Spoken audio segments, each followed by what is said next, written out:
Today, we're smoking salt. My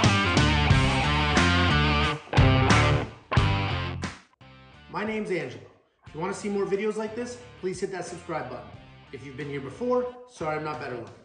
Today, we are smoking salt.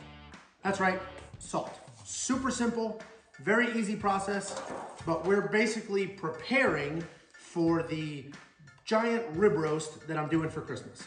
And when I do my rib roast, I dry brine them. So we're gonna smoke some salt, and then I'm gonna use this later to dry brine.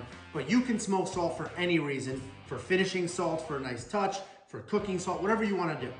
But it's a very simple process. If you saw my video on smoking whiskey, it's very similar to that. So the first thing we do is we're gonna talk about salt. So I'm smoking coarse sea salt. The reason I'm smoking coarse sea salt is because this is what I use to dry brine meat, because it's thick. There's nice, big, thick chunks in here, and that's what gets pulled into the meat, sort of tearing the fibers and pulling itself through to retain moisture and season the inside of the meat. The other salt that most people like to smoke is flaked sea salt. And the reason that's a great salt to smoke is it has a lot of surface area. It's big, it's flaky. There's a lot of surface area to absorb that smoke flavor. The problem is you can dry brine with that, but it doesn't dry brine as well because a lot of that salt will melt on the outside instead of getting pulled into the inside of the meat. So for my purposes today, we're using coarse kosher salt.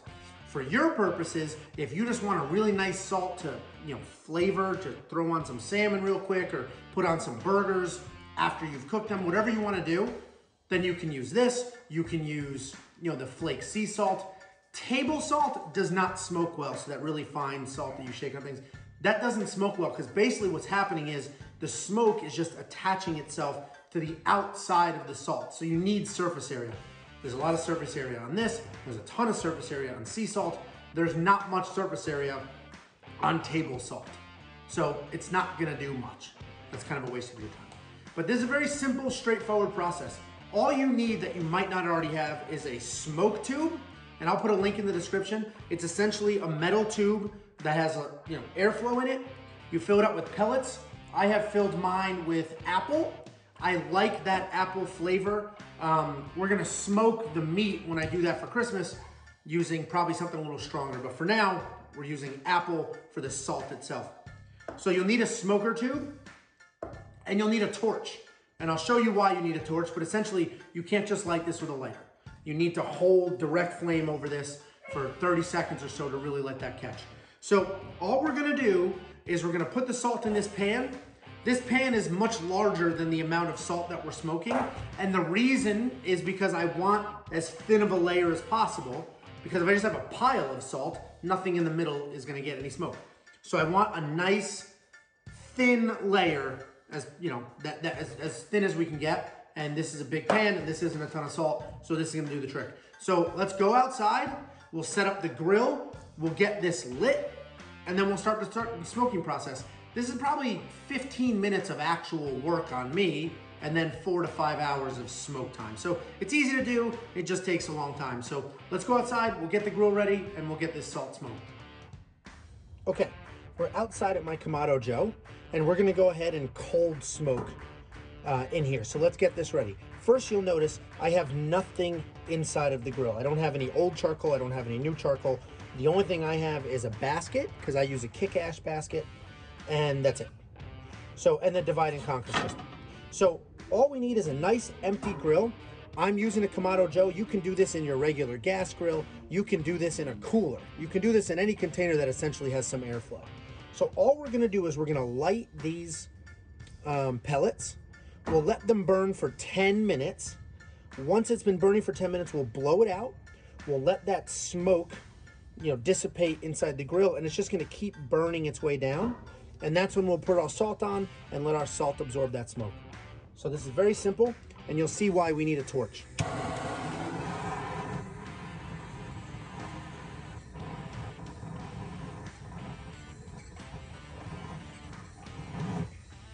So you see we've got a little flame in here, and these pellets have lit. So we're gonna let this go for 10 full minutes. because we want to make sure it really catches and it starts to burn down and we start to get that smoke.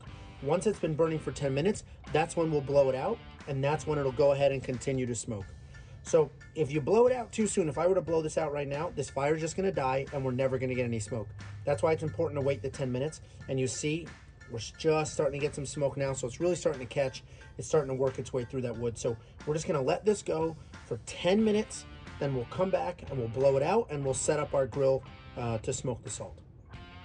So it's been 10 minutes and I blew out that flame, and now we see there's a ton of smoke coming out of here. So what we're gonna do is we're gonna lay this on its side so that smoke can come up. I'm gonna put in my accessory rack. And we're gonna put in our heat deflector.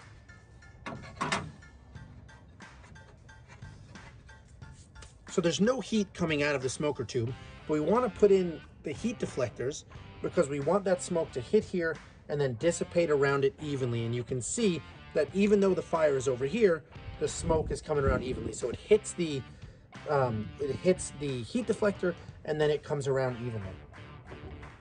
So now let's put our racks in.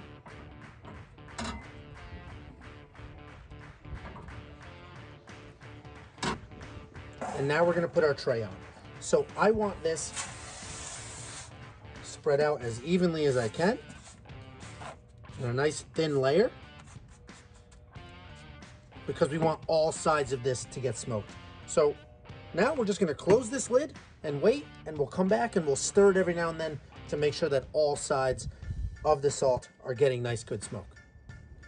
We're just gonna let this go for about 5 or 6 hours. This is a 12-inch smoke tube that we have inside of here. So 5 or 6 hours is about the time that we're gonna get. I'm using this salt, as I mentioned, to dry brine rib roast that we're doing for Christmas. So I want some nice heavy smoke flavor because I want it to pull all the way into the middle of that very thick piece of meat. We're gonna come back every hour and we're gonna stir this salt up to make sure that all sides of it get smoked and that the salt on the bottom is exposed and things like that. So it's important that you smoke it for as long as you want, meaning 5 or 6 hours is a good amount of smoke, and you're gonna be able to taste that smoke on this salt. If you just want a hint of it, then obviously pull it after 3 hours or 2 hours. So that's totally up to you. Same recommendation I gave in the whiskey smoking video is you should separate it into multiple containers and pull a container after different periods of time. Pull one after an hour, another one after 2 hours, 3 hours, and then you can taste and see what you like. This smoke is going to change color. This is gonna end up brown. It's absorbing the smoke's adhering. But for now, we're just gonna leave this alone. I'm gonna come back in 1 hour and stir it up. And then after that, the same thing every single hour. It's a very straightforward, very easy, but it's worth the wait. So I'll see you in an hour.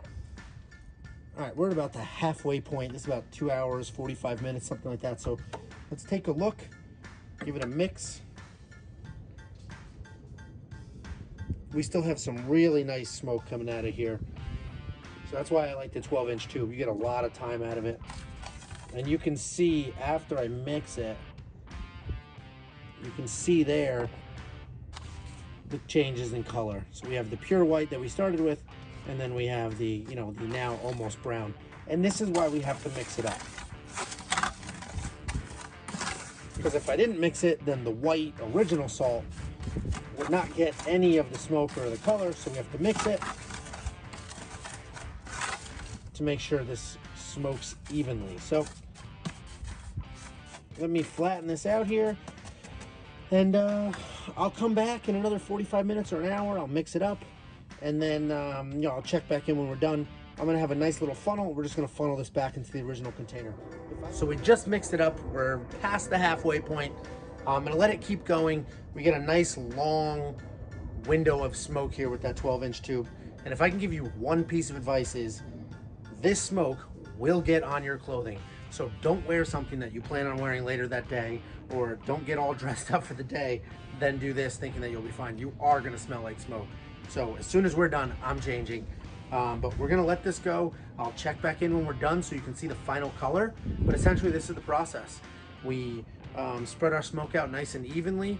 with those heat deflectors. We put the salt in the container, spread that evenly as well, and then we mix it every hour, every 45 minutes, hour and 20, whatever time you have, you come out here, you mix it up, and you can see that that color is changing. So we'll come back when this is done. I'll show you that final color, but this is easy, this is straightforward, and this is gonna be a phenomenal salt to put on top of my rib roast so that we can do that dry brine. It's great for anything you wanna use it for as well. And smoking salt is a nice, easy way to add some small smoke flavor without actually having to smoke some meat. So I'll check back in when we're done. We can see that final color. I can show you what it looks like, and I'll see you soon. Okay, so we're done. It's been about 5 hours. That's about how long I like to smoke my salt. So it adds some smoke flavor. We got some great color. Let me show you that color. So we've got some great coloring here. You can see that, you know, it's turned brown, dark yellow brown. So it's definitely absorbed some of that smoke. It's coated the outside of these crystals. And now I'm ready to use this. We're done. This isn't like the whiskey, or if you do cheese, we have to let it sit. The smoke is on here, so we're good to go. I'm gonna put this back in the container. We're gonna go ahead and use this funnel, and I'm just gonna funnel it back into this container. And this is what I'm using to dry brine my rib roast for Christmas. But I'm not gonna use all of it, this is a lot. So everything that I have left over, I'm gonna save that. And I'm gonna use that to like season burgers before I cook burgers. I'm gonna use it to sprinkle on top of some salmon next time I do some salmon. And it's a great way to add a little bit of smoke flavor to anything that you're cooking. So I hope you enjoyed this video. Anybody who's doing a rib roast for Christmas or whenever you're watching this, this is an awesome way to really enhance that salt before you do a dry brine, because now not only are we gonna drag some salt into the meat, we're gonna drag some smoke in there as well. So thanks for the watch. Do me a favor, subscribe. Let me know if you have any questions. I'm always happy to respond and comment down below. So thanks for the watch, and I'll see you soon.